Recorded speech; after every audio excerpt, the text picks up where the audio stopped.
বৈষম্য বিরোধী ছাত্র জনতার অভ্যুত্থান পরবর্তী বাংলাদেশের সঙ্গে সহযোগিতামূলক সম্পর্ক জোরদার করতে ঢাকা আসছেন যুক্তরাষ্ট্রের দক্ষিণ ও মধ্য এশিয়া বিষয়ক সহকারী পররাষ্ট্রমন্ত্রী ডোনাল্ড লু।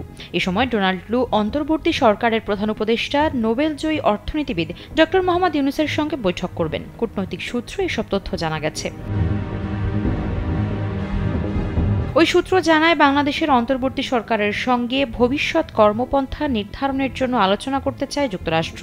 এ কারণে চলতি মাসের মাঝামাঝিতে একটি মার্কিন প্রতিনিধি দল ঢাকায় আসা নিয়ে আলোচনা করছে দুই দেশ। যদি সবকিছু ঠিক থাকে তাহলে সেপ্টেম্বরে অনুষ্ঠেয় জাতিসংঘের সাধারণ পরিষদে প্রধান উপদেষ্টা ড ইউনূসের যোগদানের আগেই ঢাকায় আসবে মার্কিন প্রতিনিধি দলটি।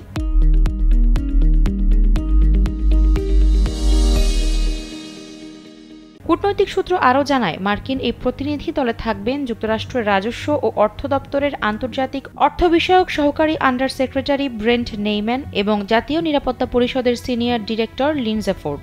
এছাড়া যুক্তরাষ্ট্রের দক্ষিণ ও মধ্য এশিয়া বিষয়ক সহকারী পররাষ্ট্রমন্ত্রী ডোনাল্ড লু ওই প্রতিনিধি দলে থাকবেন।